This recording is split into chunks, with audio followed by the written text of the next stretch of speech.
Hello, hello. Our video is starting. It's still spinning. It's Monday. Hey everybody, I'm Melissa Russell with Beloved Bust. And we're doing our Facebook Live today. It's kind of springy outside. I had my daughter in town last week. So, bittersweet. Yeah? So my daughter came in town and we had the most marvelous week. She lives in California. And so today I was going to talk about that bittersweet spot, right? This part of me that is so filled up and full with Emma. And then, of course, when I get to take her to the airport and drop her off. And it just makes me think about all of those different parts of ourselves and how important really sitting with that, with a goodbye. We're going to talk about transforming those spaces. So we'll talk about the how and the what and the why of saying goodbye and how that helps you bring in those parts of you, that new favorite self. And one of the things I might be talking about is we'll talk about it in how it saying goodbye to parts of ourself that maybe are even just put on hold for right now while you heal after breast cancer. It's helping you reestablish your relationship with yourself, with your partner, with your family, with your responsibilities at work and at home, and even just those spaces where we connect with ourselves. And so, why would we even talk about saying goodbye?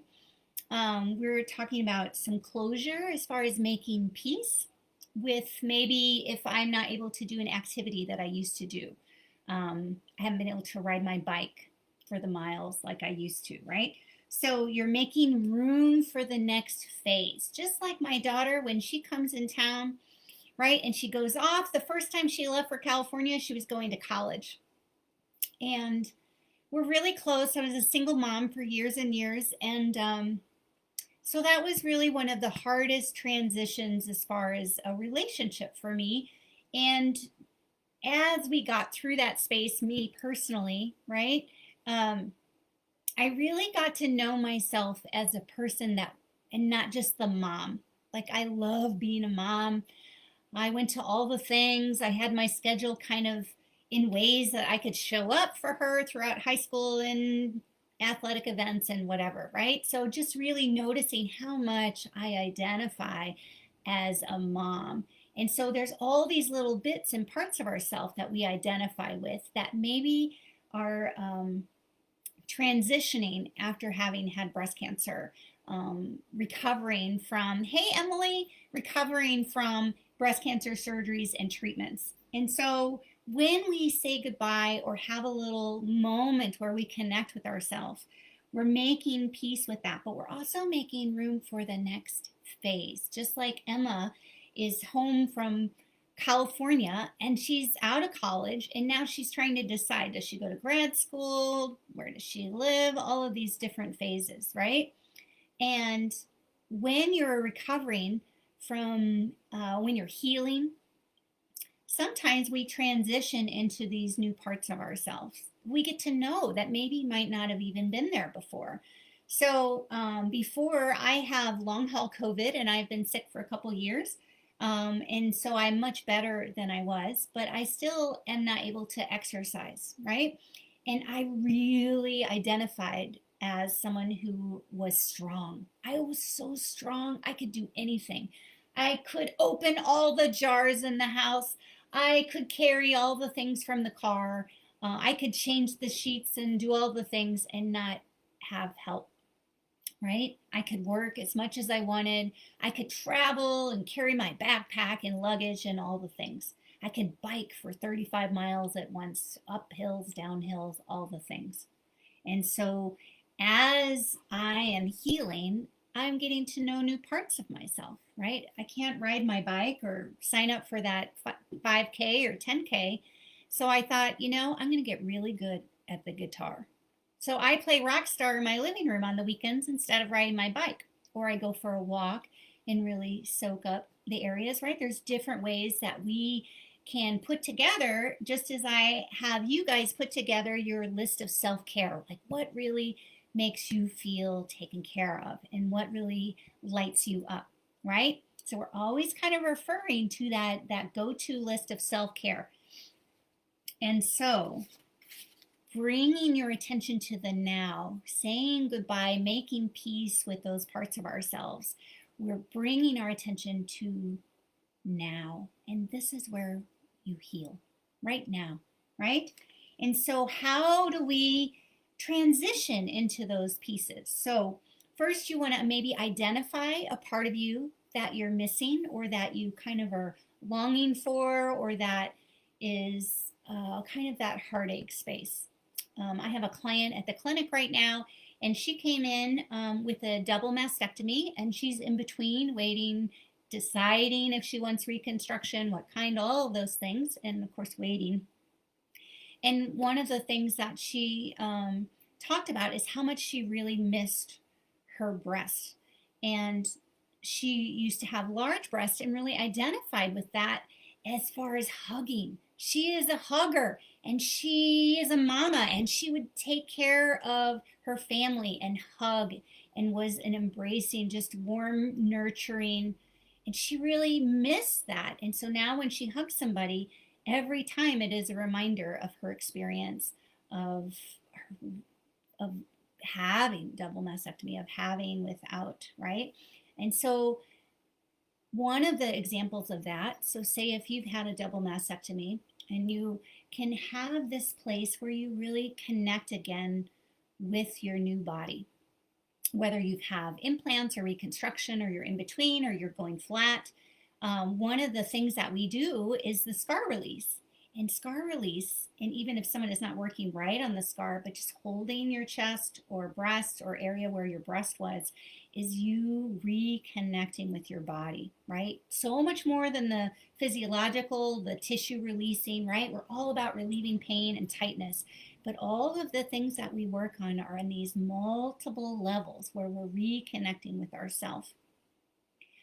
Sometimes I'll have clients, maybe if it resonates for them, to write a letter to their breast, or to, you can write a letter to the woman before you were diagnosed with breast cancer. You can write a letter to the woman who is in that part of you that is in the process of the cancer treatments and surgeries. You can tell her how great she is and how you're rooting for her and that everything works out okay. You can just connect with those deeper parts of yourself that maybe was more active, that you were so strong beforehand, and you can write her a letter.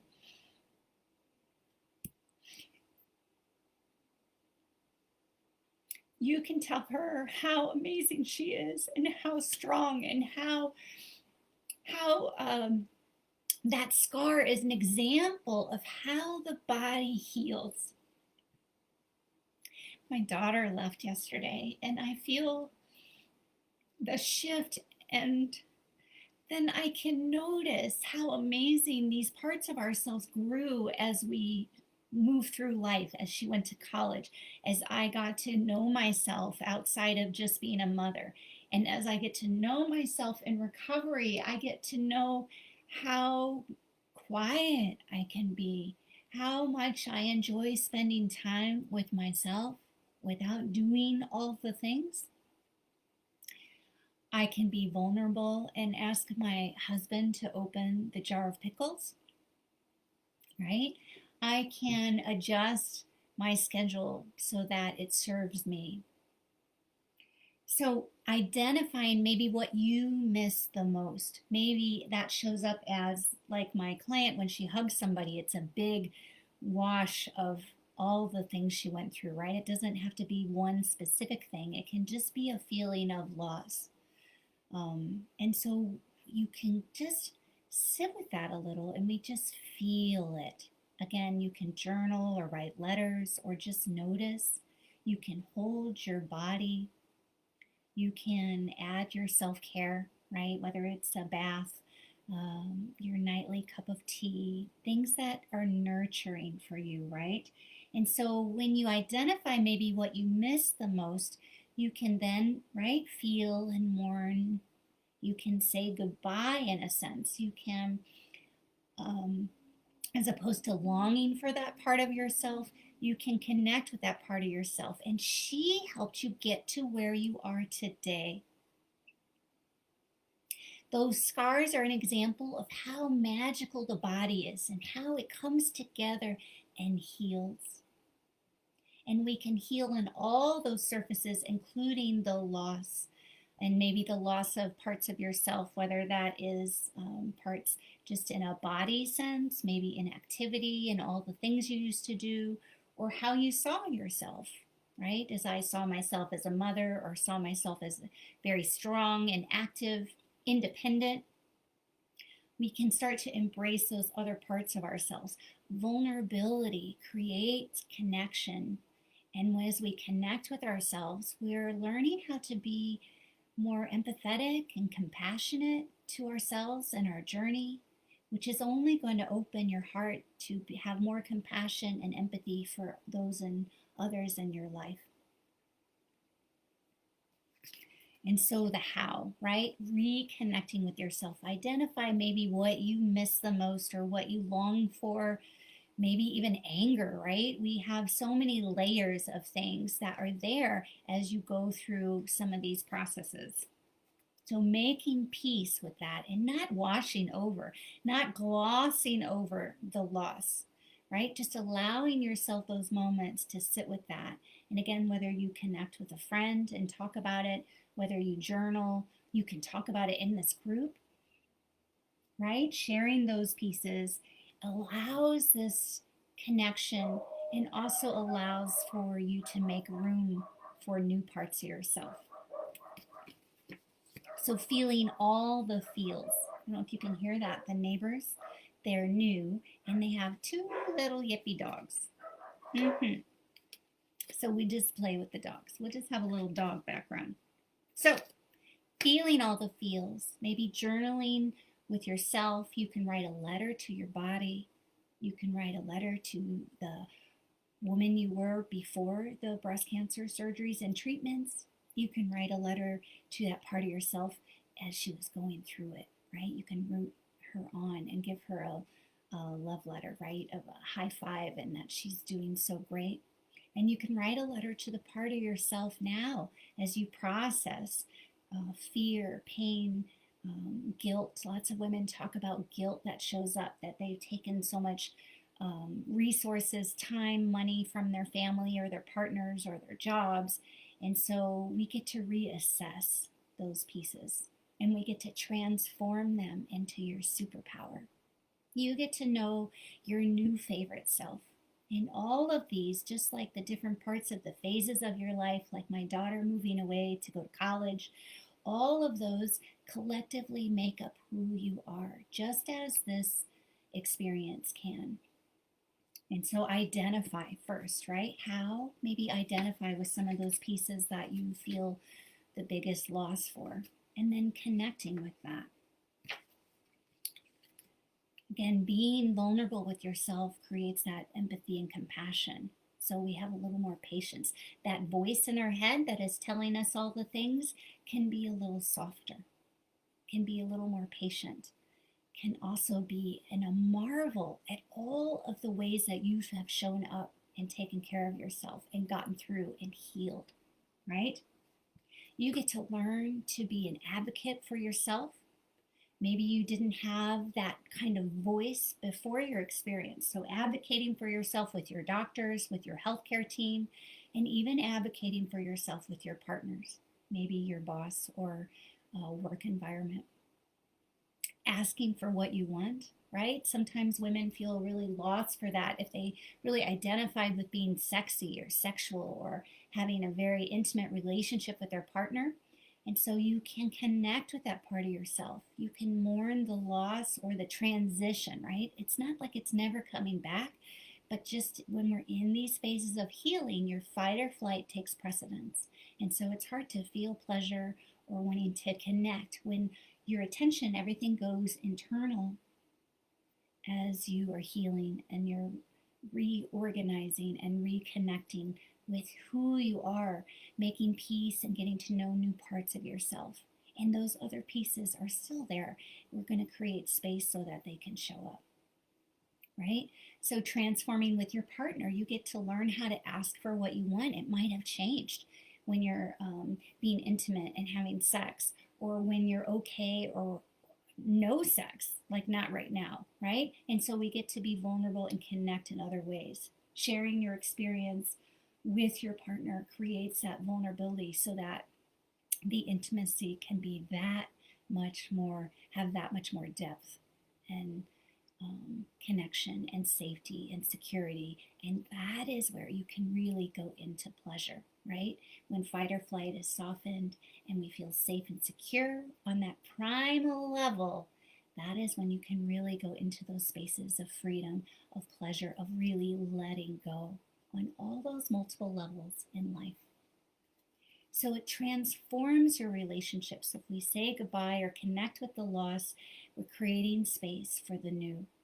So connecting with the part of myself that can't be active or go to the gym or ride my bike right now, I get to connect with the part of me that likes to write or that is enjoying cooking right now and playing guitar and singing in my living room, right? And so I go back to what? I got a couple notes so I stay on track here. Again, you might have identified just like I did as a very much a super mom, right? I was a big mom and really, really connected and had a close relationship and do with my daughter. And so transforming that when those transitions happen, she goes to college, I get to feel all of the feels, but also I get to start to make room and get to know me as not the mom, right? Those other parts of me.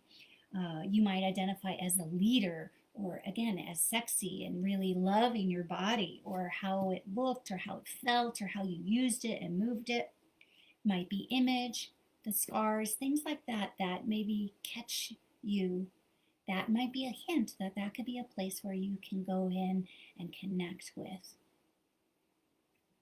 We have maybe activity, your relationship to self. It creates that vulnerability of needing to ask for help, right? Maybe you were very independent before, so now you have to ask for help.